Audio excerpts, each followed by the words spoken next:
hello. I am Ashley Levine, and I am the co-founder of KickoffAt3. I work very closely with my partner in fighting crime, shall we say, Mr. Michael Wallace, who's about to introduce himself. Hello, my name's Michael Wallace, co-founder of KickoffAt3, and I work alongside Ashley, who, as you said, quite mildly, fighting crime, amazing community champion, and it's just been a pleasure us working together with so many wonderful supporters and partners. All right, so KickoffAt3, for those of you that don't know, KickoffAt3 is a community initiative that, works very closely with our young people. The aim of KickoffAt3 was to build bridges, amongst communities, young people especially, and the police, whilst raising awareness and funds for nominated charities, various nominated charities across the UK. So KickoffAt3 deliver in multiple areas across the nation, including Northern Ireland, as well as many London boroughs as we can get ourselves into. KickoffAt3 has been a great organization, should I say, that's helped so many young people, so many communities, and really given so many opportunities to our young people. Mike, over to you. Yeah, well, Ashley's really summed it all. But I think what's been amazing in our initiative is how it's empowered young people from all walks of life, irrespective of culture, religion, postcode, ability, disability. We're all one family, and people see, or they haven't seen, one of our unique, and which is very unique, what we do before every start of any of our events. Certainly with our football tournaments, and most recently with some of the events that we've done recently that we'll talk about. We all join arms together, remembering loved lost ones through serious youth violence, knife crime, gun crime. But added to that, I would say, it's an extended arm of the challenges people have had with COVID, lost ones through COVID, mental health, well-being, suicide. It's coming together and remembering those. And when the events start and everybody gets involved as they do it side, but it's really always good to reflect back and think where we started and why we're doing this. So and we actually had a journalist that said to us that he actually, and I'm quite happy to say, the Voice newspaper, that was one of the first media organizations that started championing and supporting us. And we have to say a big thank you to the Voice newspaper, and Trevor Raymond, who really supported us and really took on stock what we're doing. But he actually said to us he hasn't seen anything quite like it, how we utilize both the police and the community coming together to support young people. And one of the key things is raising awareness of charities and how we've done it, using the arm of sport, originally in the case of football, but we've extended now to doing other events that we speak about that we've extended it to doing so many other diverse things. And it's been an amazing journey. And we just want to keep pushing forward. And I would say, utilizing people like Ashley as amazing community champions. A lot of people know I'm a police officer, but this is not about the police. This is about individuals. This is about you know, tackling some serious issues, but working together as a community. Yeah, and I think that's key, you know, with the you know, like Mike just said, utilizing community members. We all know that young people and communities don't have that trust in the police, and you know, the reliability that, well, maybe once may have been there. You know, it's kind of a broken relationship, and it's probably a relationship that is not going to be mended for a very long time. So I think the key with the community and the initiatives that KickoffAt3 are running is having the community running our initiatives. Community will listen to community, you know, and you know, and I think it's best that we kind of steer ourselves towards that way. Obviously, we can still have the police involved, but I think, you know, with the communities leading on our initiatives, I think it's more beneficial for them, for us, and I think it kind of it brings that togetherness back, you know, within the community. Um, but you know, like I said, it's not pushing the police to the side.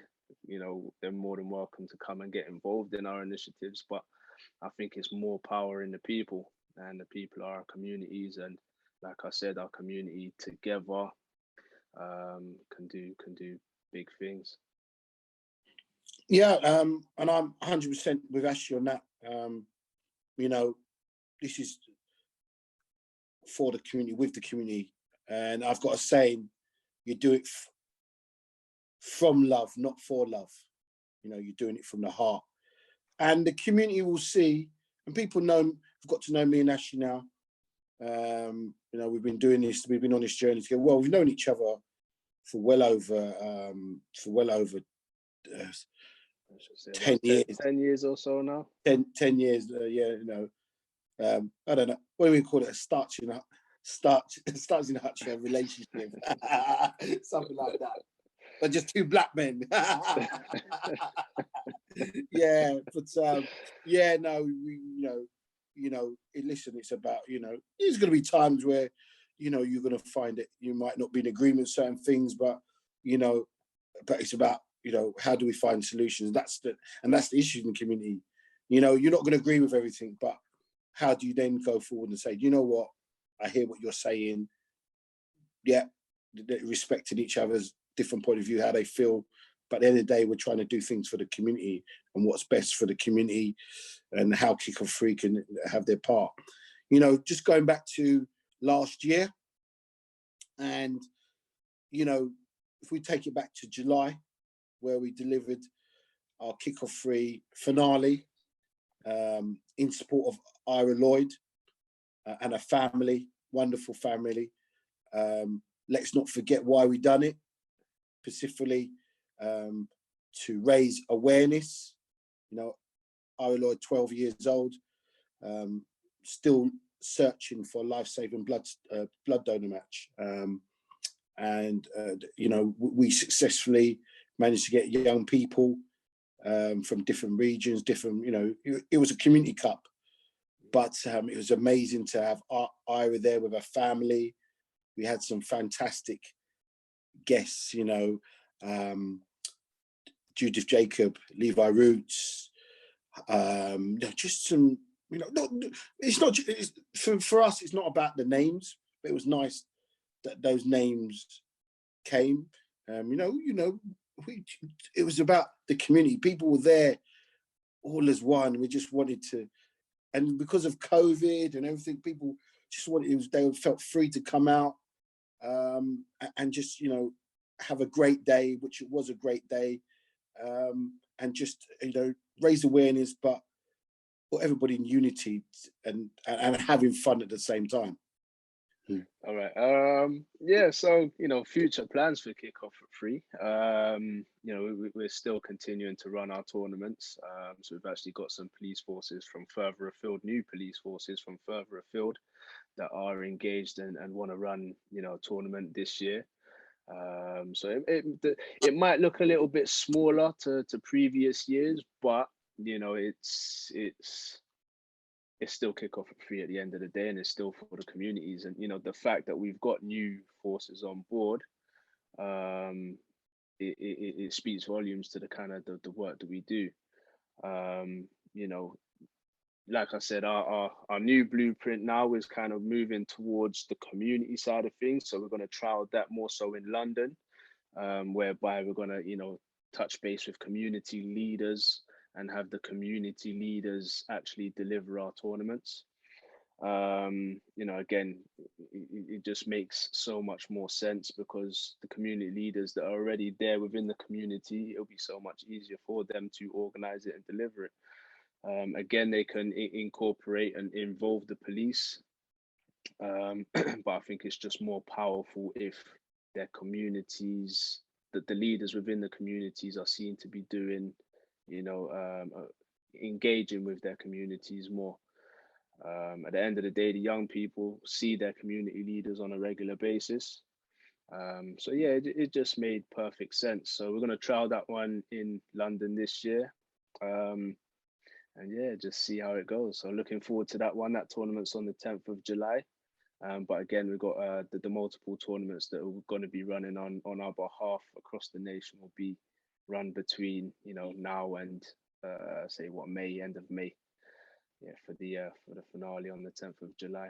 So yeah, looking forward to that. Looking forward to the planning, and the day itself. The day itself, as you know, is a great day. Like Mike said, it's a real family, fun-filled event. It's not just about the football. It's the charities that we're working on behalf of. And the great work that the charities are raising awareness of the great work that those charities are doing. But more so, it's about the community coming together and just really enjoying themselves. Unfortunately, last few days, as we've mentioned previously, years rather than days, COVID has kind of taken its toll on everyone. So, we're still in that process where we're kind of coming out of it, and people are unsure. But our tournaments, they really bring that fun factor, and they stay. It's something for people to look forward to. So yeah, looking forward to the 10th of July and the build up to it. Yes, certainly. And we going back to the point Ashley said, we've had some new forces that have expressed their interest. Lancashire, good to have them on board. Also, we have Nottinghamshire, and they've already sent in their dates that they wish to go forward and deliver. And some shall I say, older faces, we say good friends and supporters of KickoffAt3, Andy George in Northern Ireland with Belfast, Pierce and I, we've got Suffolk Police, some key police forces that have been believing in us and continue to wanting to commit and work with us. So, we're excited to be still working with them. Let's not forget, can't forget Durham Police, and we've got a new police force of North Yorkshire as well. So yeah, we're steadily getting in the venues and dates from those police forces.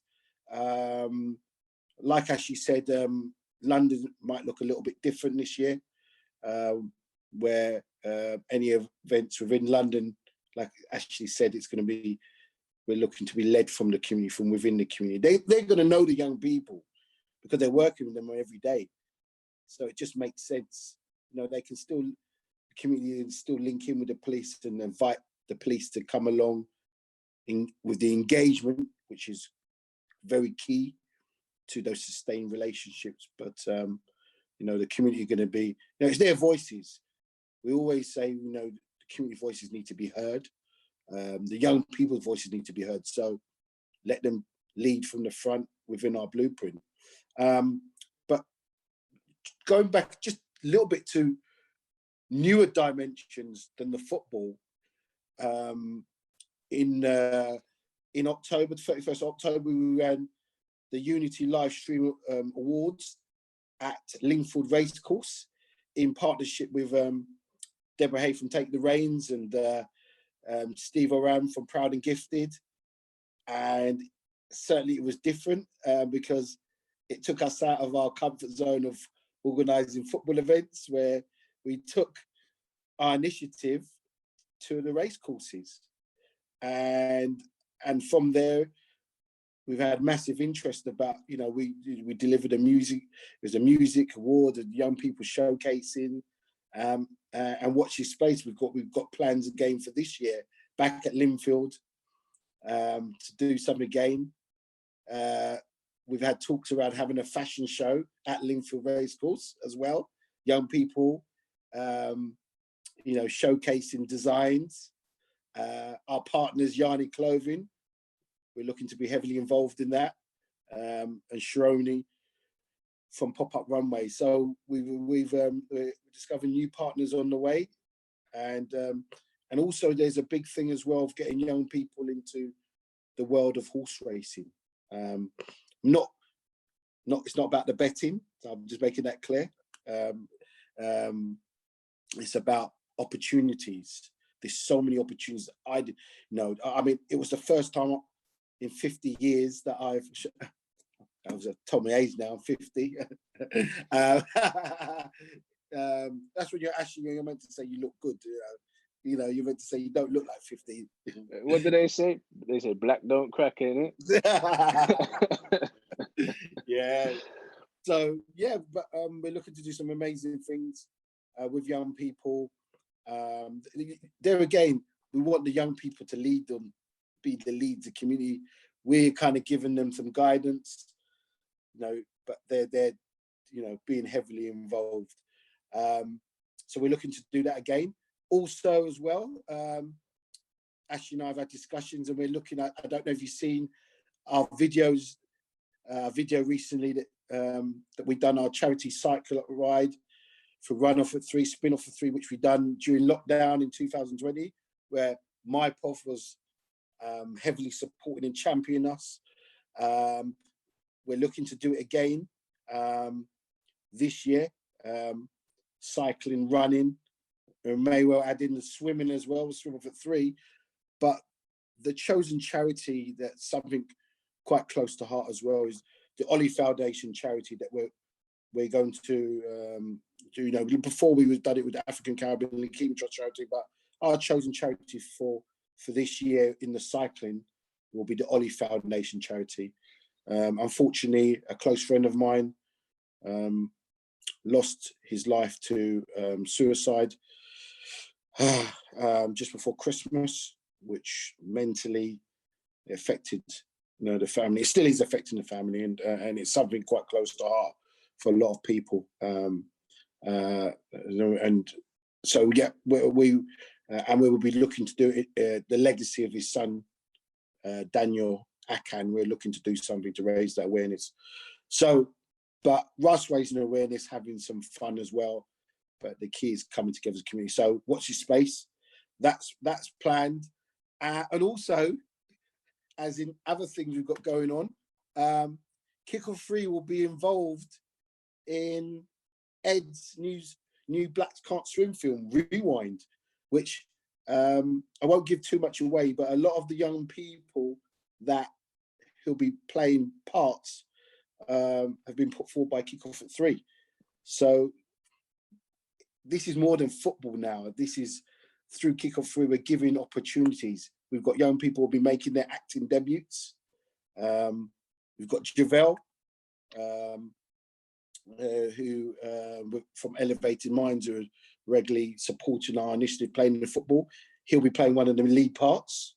We have Jones, who's a young man that I mentor through KickoffAt3. He'll be playing one of the parts. My niece Jade will be in the film as well. And there's a couple other young boys, Melvin and Joshua.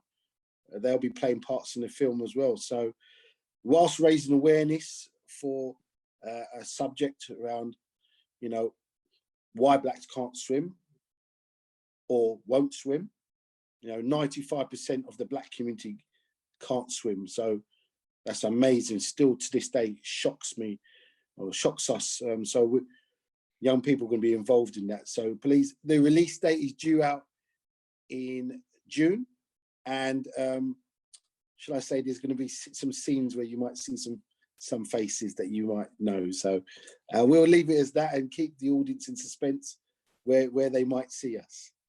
But yeah, just and talking about mentoring as well. Ash and I have started a mentoring project. We won't name the school, but we're working very closely with the head teacher, and yeah, it's good to show that schools are recognising our value, not just through sport, but by one-to-one mentoring and encouraging and inspiring young people. So yeah, that's great. So yeah, and we just want to keep going. Yeah, that's it. And like I said just before the we started having a conversation. Regular sessions as well. So we've got some regular sessions that are going to be running from next week. So let me go back a little bit. Last year, we actually ran some summer half-term football projects. That was for young people that are on free school meals that reside within borough, go to school in the borough of Barnet. And the kind of the basis of that was to be able to provide a free meal whilst positively engaging young people from within the borough of Barnet on our football projects. So the young people would come along every day. It was 4 days a week over I believe it was a 4-week period in the end. And they would come along for 4 hours for the 4-hour duration. And just have fun, meet new people, have a little bite to eat at the end of it, and just really enjoy their summer holidays. So we're hoping to kind of replicate that as well this year. If we can seek the funding to be able to deliver it, then it's something that we would like to deliver again. But also, the session that we're delivering next week is for asylum seekers. So there's an organization that we're working quite closely with, or that we will be working quite closely with moving forward. And they work for asylum seekers, or with asylum seekers. So the project, again, is going to be based around football. Young people come along. It's a kind of a free to drop in football session. Where they can come along, meet new people, make friends, just enjoy themselves. So that's going to be running on a Friday evening at Middlesex University over here in Barnet, from 6 till 8. And yeah, it's just those kinds of things we're looking to kind of incorporate more into the organization, having a more regular interaction with our young people, so that we can give them more opportunities than we actually are providing. And I think that's key, really, is having that regular interaction and being able to show the young people that we are here on a regular basis. We're not just a yearly thing. We do want to engage more on a regular basis, and that's something that we're looking to push as well.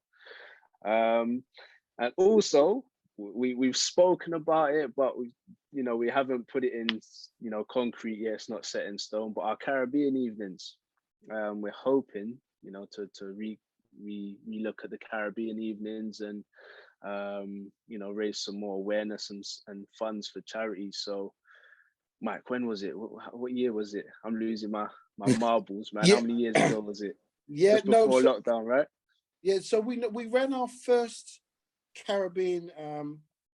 It was called Caribbean Run-ins, and we ran our first event 2017, about 2017. Yeah. We done it at a local rugby club in St Albans. Verenham Rugby Club they were very supportive. Had a lovely evening.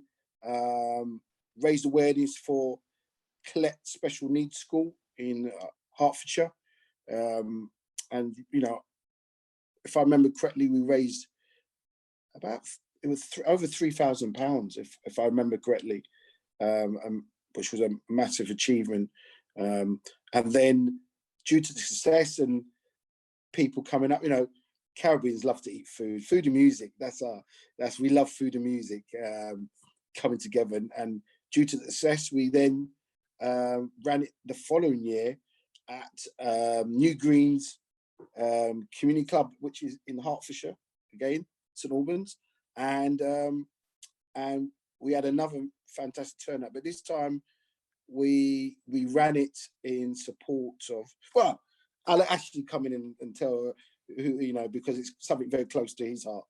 Yeah, so again, it was run in support of the Colette School, you know, which is like Mike said, it's a special educational needs school within Hertfordshire, but also Barnet Hospital, the Starlight Ward at Barnet Hospital, who deal with, children and especially those that are born prematurely. My daughter was born 4 months early.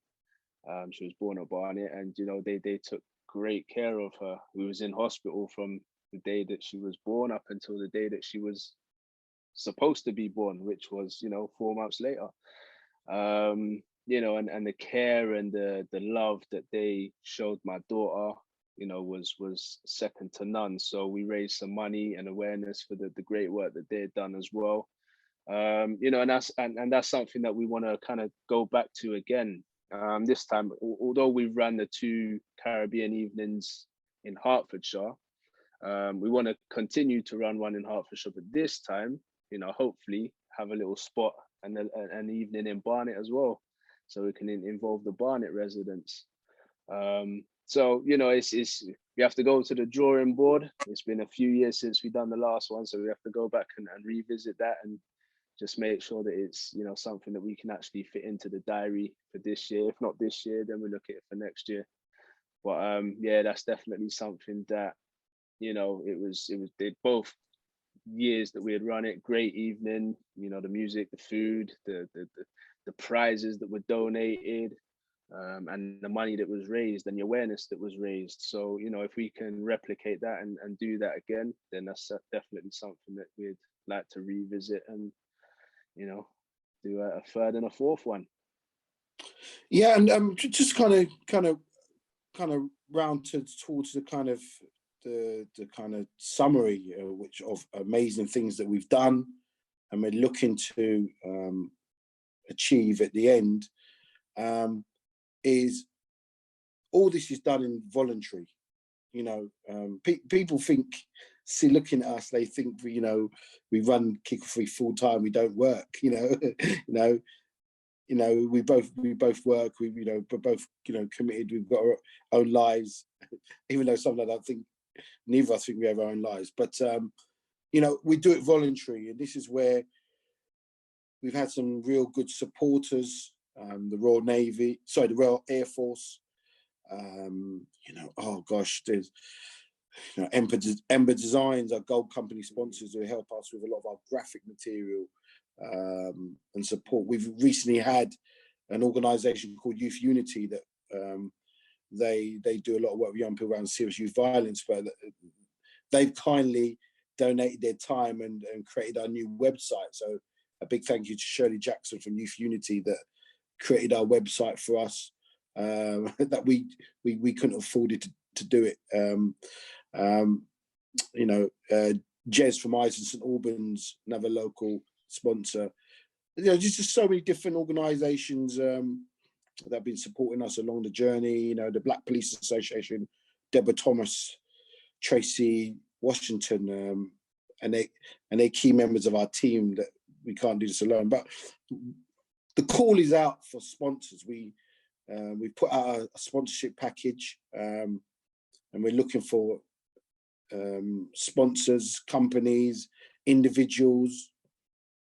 Whether it's £20, £30, £50, companies that they can sort of, that social responsibility, giving back to a CRC organisation that are running this voluntary. So anybody listening in from an organisation, from a company, it could be a mum or dad, a grandma, an auntie, uncle, that just hears what we're doing, please, we're asking you if you could make a pledge to us, whether how big or small, just anything that will help. towards us continue the work about raising awareness and supporting charities and our young people. Unfortunately, nothing's free in life, and you never get back time or anything like that. So to run these events, to put them on, is invaluable. You know, it's funds need. We need those funds to deliver. So it would be great if somebody could come forward, or those can come forward, and thanks to all those ones that have been supporting us over the last couple of years. Yeah, and just going back, just a final thing for me, going back to the, what we say about empowering our young people and giving our young people a voice. It's also about giving our young people a platform as well. So, those young people or any young people that are listening that will watch this, that have a skill set that they can bring to KickoffAt3, whether that be photography, videography, website design, even just coming and helping out on the day at some of our events. Anything that they can bring to the table, a skill set that they have, is more than, we're more than, they're more than welcome to come and get involved with us. Like we say, it's our organization is for the young people, so it's only right that we bring them in and give them the platform to, showcase what they can do. But also, I must. There's something that it's quite personal as well. Somebody that he helped us out at the very last moment, and he works silently in the background. But we must say a big thank you to Mike from Vine Cellar, based in St Albans, Hertfordshire. That when we ran the Stephen Lawrence Youth Unity Awards at Lingfield Racecourse, we needed somebody to support with all the young people that performed and came down, and families. We needed somebody to help with food, and Michael came forward at the very last moment, literally within days, and he came forward, and he found a company, and out of their own pockets they paid for all the children that had food and families. In total, there was about 80 young people or so with their families that came down, and Michael kindly volunteered, and every one of those young people and families had food for the day. They were all watered and fed. So we have to really thank Mike from Vine Cellar, just for supporting us and believing in what we're doing. So just a big grateful thank you to him and his company.